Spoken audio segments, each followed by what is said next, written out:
Higher tutorial में आपका स्वागत है।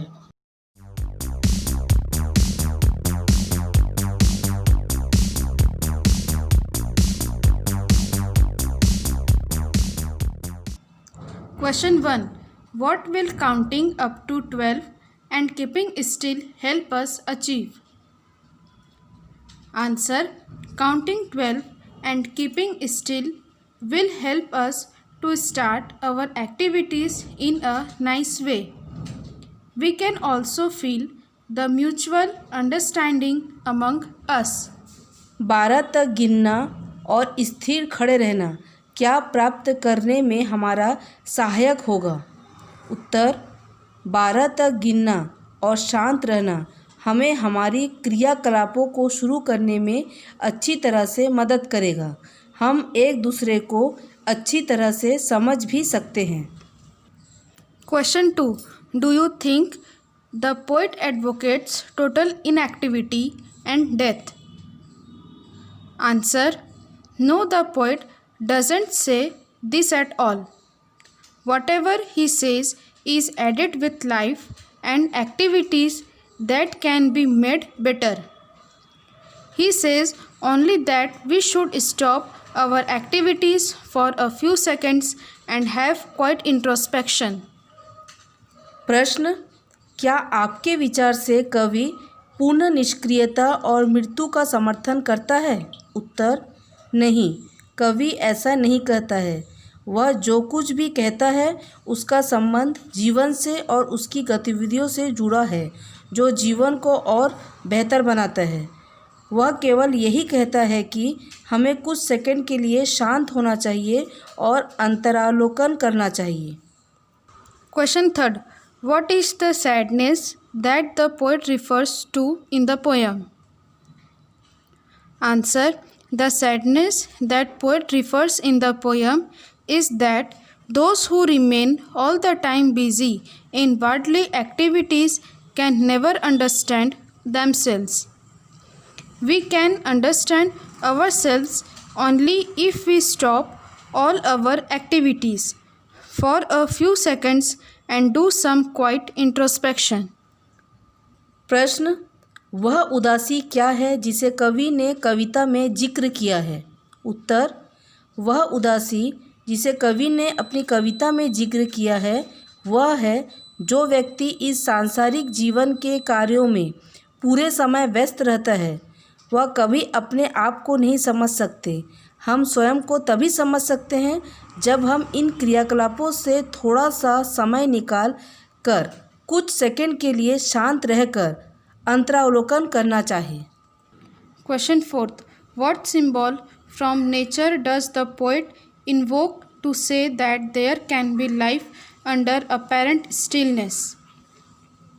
Answer. The poet uses the symbol of the earth.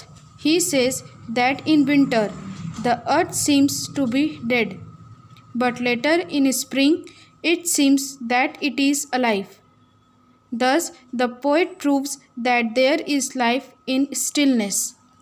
प्रश्न: कवि यह उदाहरण देने के लिए कि प्रत्यक्ष स्थिरता में जीवन हो सकता है प्रकृति से कवि का क्या प्रतीक लेता है? उत्तर: कवि यह प्रतीक के रूप में पृथ्वी को मानता है। वह कहता है कि ठंड के समय पृथ्वी मृत प्राय हो जाती है, लेकिन बसंत ऋतु में वह पुनः जीवित हो गई है, ऐसा प्रतीत होता है। इस तरह कवि यह सिद्ध करता है कि स्थिरता में भी जीवन है। Question 5. Why does the poet say to us to keep still? Answer. The poet wants to say to stop our worldly activities for a few moments and do some quiet introspection. It helps to understand ourselves. It refreshes us to do our work in a better way. प्रश्न: कवि हमें शांत और स्थिर रहने के लिए क्यों कहता है? उत्तर: कवि हमें कहना चाहता है कि हमें अपने सांसारिक क्रियाकलापों को कुछ क्षण के लिए रोक देना चाहिए और कुछ समय के लिए अंतरावलोकन करना चाहिए। यह हमें स्वयं को समझने में मदद करता है। यह हमें तरोताज़ा कर देता है और हम अपने कार्यों को और अच्छी तरह कर सकते हैं। Question 6. What does the poet say about the fisherman? Answer. The poet says that quiet introspections will change in the outlook of the fisherman. After that, they will give no harm to the whales out of their greed. They would fish only as much as they need for their survival. प्रश्न, मछुआरों के लिए कवि क्या कहता है? उत्तर, कवि कहता है कि शांत अंतरावलोकन मछुआरों की जिंदगी में परिवर्तन आएगा। उसके बाद वे समुद्र में व्हेल मछली को अपने स्वार्थ के लिए परेशान नहीं करेंगे। वे उतना ही मछली का शिकार करें जितना उन्हें अपने जीवन के लिए ज़रूरत है। Question 7. What does the poet say about the man gathering salt? Answer. The man is continuously collecting the salt in his greed and hurt his hands.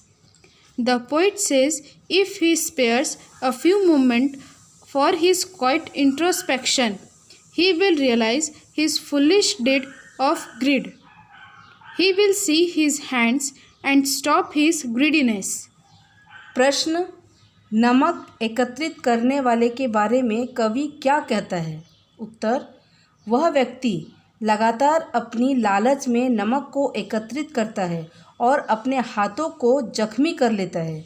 कवि कहता है यदि कुछ क्षण के लिए शांत अंतरावलोकन कर लेता तो उसे अपनी लालच वाली गलती का एहसास हो जाता।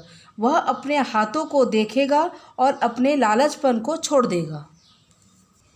Question 8. How would keeping quiet affect life in and around the sea? Answer.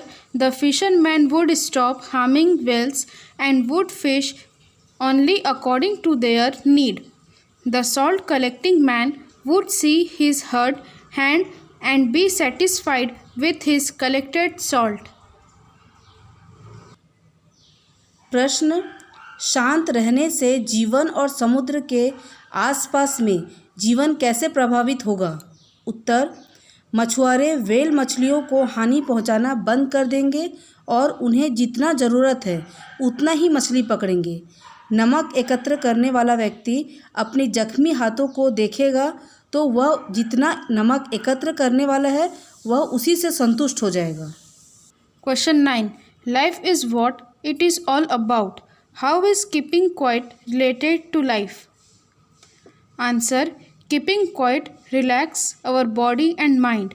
We can restart our activities in a better and meaningful manner. Hence, keeping quiet is very closely related to life.